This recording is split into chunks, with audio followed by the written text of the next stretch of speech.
Comilla city কর্পোরেশনের উচ্ছেদ অভিযানের পর বদলে গেছে নগরীর টমসম ব্রিজ এলাকার চিত্র। টমসম ব্রিজ এলাকার যে চিরচেনা যানজট ছিল, সেই চিরচেনা যানজট কিন্তু একেবারে আর নেই।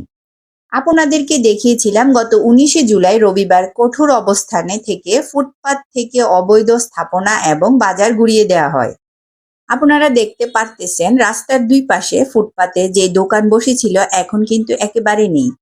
গত 4 দিন আগে উচ্ছেদ অভিযানের পরও কিন্তু নিয়মিত অভিযান অব্যাহত রেখেছে নির্বাহী ম্যাজিস্ট্রেট নাজিয়া হোসেন। যেখানে হাঁটা চলাচল করতে কষ্ট হতো, বর্তমানে নির্দ্বিধায় মানুষ চলাফেরা করতেছে।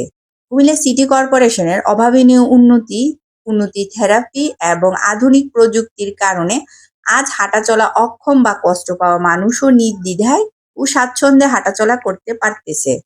অবৈধভাবে আর যেন ফুটপাত দখল করতে না পারে, উদ্ধারকৃত স্থানে স্থায়ীভাবে সীমানা নির্ধারণ, হাঁটার পথ তৈরি ও অটো বা সিএনজি অবৈধভাবে রাস্তার উপরে না রাখতে পারে সেই জন্য নির্দিষ্ট স্থানে সিএনজি স্ট্যান্ড বা সিটি কর্পোরেশনের পার্কিং জোন তৈরির জন্য প্রশাসনের দৃষ্টি আকর্ষণ করছে সাধারণ জনগণ। দর্শক সবাইকে স্বাগত জানাচ্ছি দৈনিক জীবন কণ্ঠের ফেসবুক পেজ থেকে। দর্শক আপনারা দেখতে পাচ্ছেন কুমিল্লার টমসম ব্রিজ গত 3 দিন আগে কিন্তু যে উচ্ছেদ অভিযান পরিচালনা করা হয়েছিল, সেই উচ্ছেদ অভিযানের পর গত 3 দিন পার হয়ে গেল, এখন পর্যন্ত কিন্তু এই যে উচ্ছেদ হয়েছিল যে স্থানগুলো থেকে, যে স্থানগুলো আসলে মাছ বাজার এবং বিভিন্ন ব্যবসায়ীদের আন্ডারে ছিল, সেই স্থানগুলো আসলে কিন্তু গত 3 দিন পরেও কিন্তু তারা কেউই কিন্তু আসলে দখলে আসতে পারে নাই।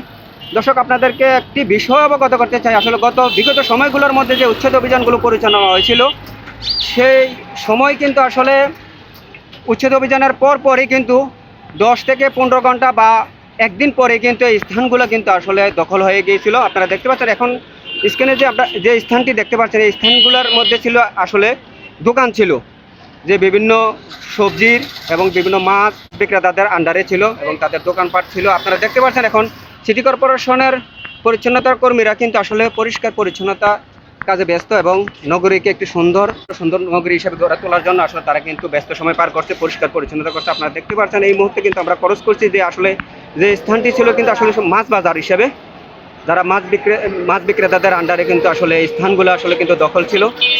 এবং এখন যে স্থানগুলো দেখতে পাচ্ছেন, সেই স্থানগুলো আসলে মুরগির দোকান ছিল, মুরগির এবং মাংসের দোকান ছিল। এই স্থানগুলোতে কিন্তু এখন আসলে কোনো কিছুই নেই এবং পুরো রাস্তা কিন্তু পরিষ্কার।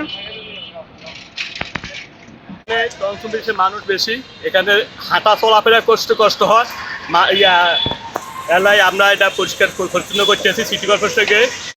আমাদের প্রশাসক স্যার টমসম ব্রিজ এই বাজার ভাঙনের উদ্দেশ্যে মূলত একটি কারণ, জনগণ হাঁটতে অনেক সমস্যা হয় এবং গাড়ি নিয়ে অনেক রুগী নিয়ে একটা হসপিটালে ভর দিলে এই জাম ধরে অনেক রুগীও মারা যায়। সিটি কর্পোরেশনের থেকে আমরা সিটি কর্পোরেশনের মধ্যে পরিষ্কারটা আর সাধারণ মানুষ একটু জানাইছে আমরা বলার বেলে পরিষ্কার কোনো জায়গা নাই, যানজট নাই, গাড়ি ঘোড়া চলতে সুবিধা, মানুষ চলাচল করতে সুবিধা।